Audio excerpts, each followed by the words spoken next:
Here are 3 questions for you to ponder. Are you ready?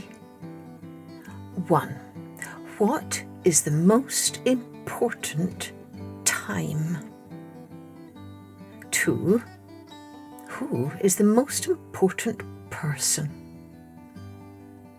3. What is the most important thing to do? You might want to discuss these questions with a friend or your mum or your dad. Hello everyone, I'm Kathleen Pelly.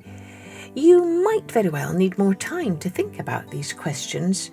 After all, they're not really very easy to answer, are they? Like all good questions. Well, today's story was written by one of the most famous writers in the world of all time, from the country of Russia. His name is Leo Tolstoy. Many years ago, he wrote a story which tells us what he believes to be the answers to these questions. Let's see if any of you come up with similar answers. Now, first of all, a great big thanks to all of our very loyal Patreon subscribers. We really appreciate your support. And if you haven't already done so, do consider becoming a Patreon subscriber today. It's really easy. Just go to www.journeywithstore.com and click on the Patreon button. You can even subscribe for free if you like. Now, let's take a journey with The 3 Questions by Leo Tolstoy.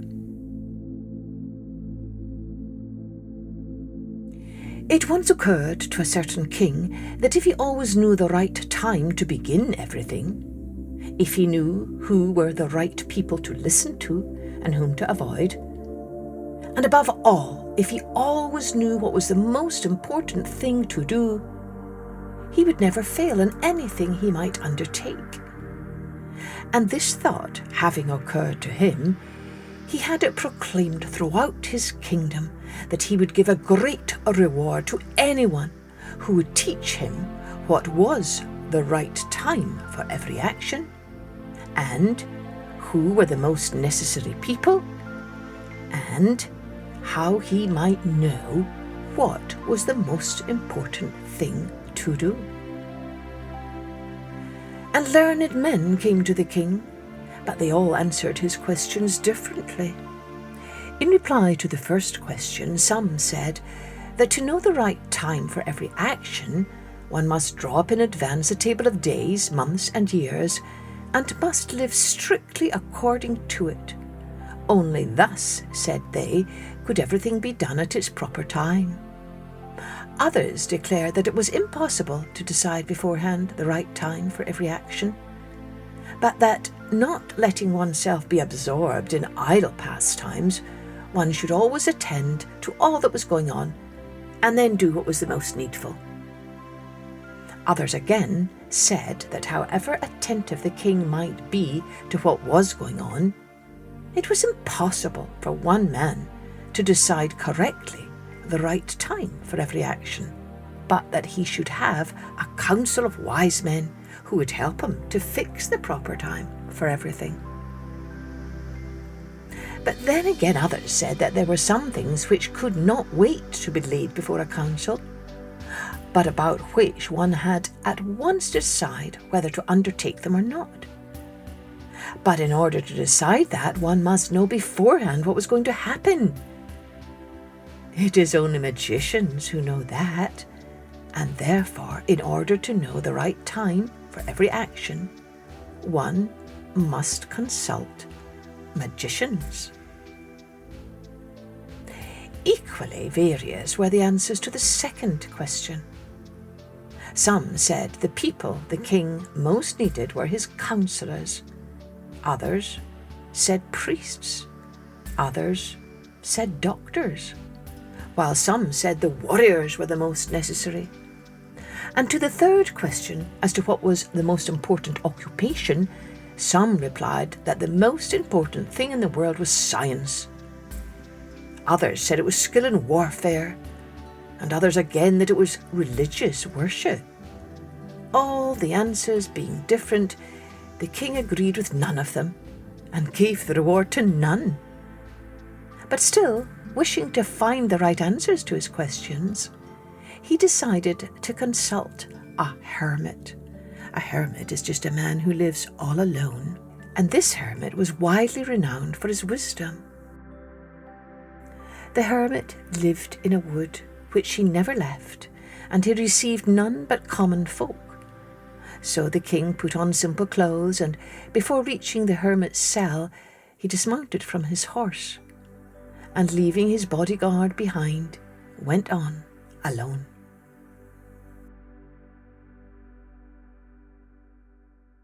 When the king approached, the hermit was digging the ground in front of his hut. Seeing the king, he greeted him and went on digging. The hermit was frail and weak, and each time he stuck his spade into the ground and turned a little earth. He breathed heavily. The king went up to him and said, "I have come to you, wise hermit, to ask you to answer 3 questions. How can I learn to do the right thing at the right time? Who are the people I most need? And to whom should I therefore pay more attention than to the rest? And what affairs are the most important and need my first attention?" The hermit listened to the king but answered nothing. He just spat on his hand and recommended digging. "You are tired," said the king. "Let me take the spade and work a while for you." "Thank you," said the hermit, and giving the spade to the king, he sat down on the ground. When he had dug 2 beds, the king stopped and repeated his questions. The hermit again gave no answer, but rose, stretched out his hand for the spade and said, "Now rest a while and let me work a bit." But the king did not give him the spade and continued to dig. 1 hour passed, and another. The sun began to sink behind the trees, and the king at last stuck the spade into the ground and said, "I came to you, wise man, for an answer to my questions. If you can give me none, tell me so, and I will return home." "Here comes someone running," said the hermit. "Let us see who it is." The king turned round and saw a bearded man come running out of the wood. The man held his hands pressed against his stomach, and blood was flowing from under them. When he reached the king, he fell fainting on the ground, moaning feebly. The king and the hermit unfastened the man's clothing. There was a large wound in his stomach. The king washed it as best he could and bandaged it with his handkerchief and with a towel that the hermit had. Again and again the king washed and rebandaged the wound. At last the man revived and asked for something to drink. The king brought fresh water and gave it to him. Meanwhile the sun had set and it had become cool, so the king, with the hermit's help, carried the wounded man into the hut and laid him on the bed. Lying on the bed, the man closed his eyes and was quiet, but the king was so tired with his walk and with the work he had done that he crouched down on the threshold and also fell asleep, so soundly that he slept all through the short summer night.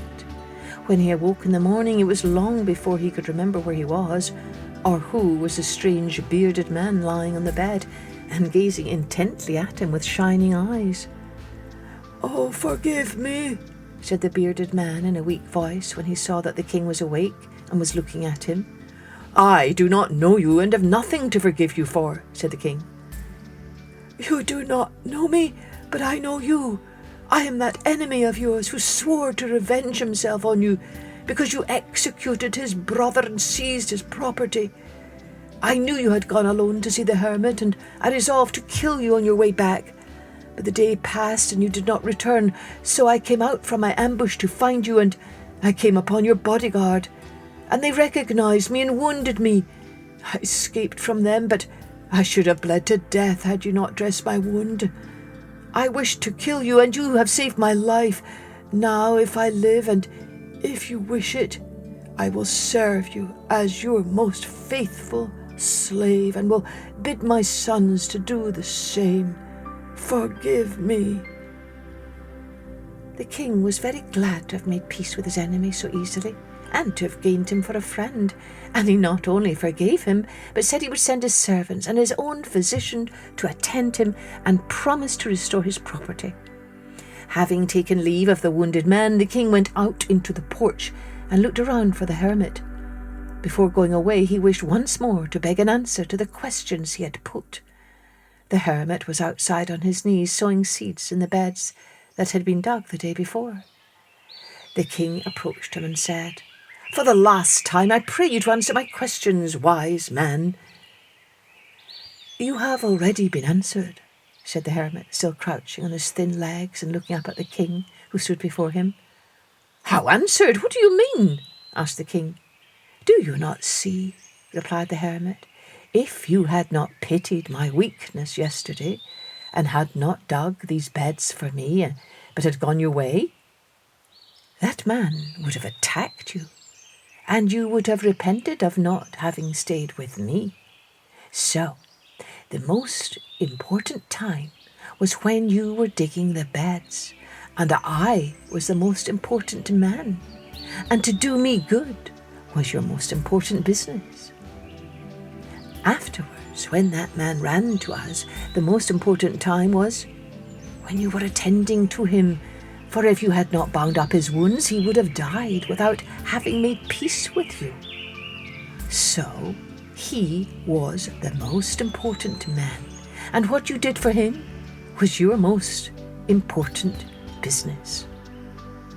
Remember then, there is only one time that is important, and that is now. It is the most important time, because it is the only time when we have any power. The most necessary man is he with whom you are, for no man knows whether he will ever have dealings with anyone else.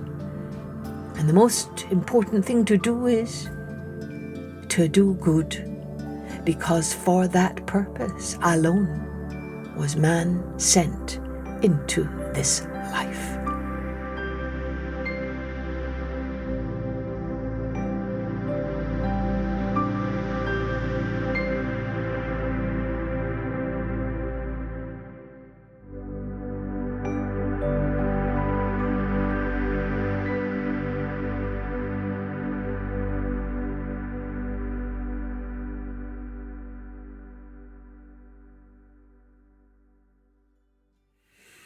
Well, do you agree with the answers the hermit gave the king? Did any of you have similar answers to these 3 questions? Obviously, our story's souvenir is simply the answers the hermit gave the king. I think this story might be a very good one to share with your family and friends, and you could begin by asking them the 3 questions to see how they answer. Have fun with that. Cheerio then. Join me next time for Journey with Story.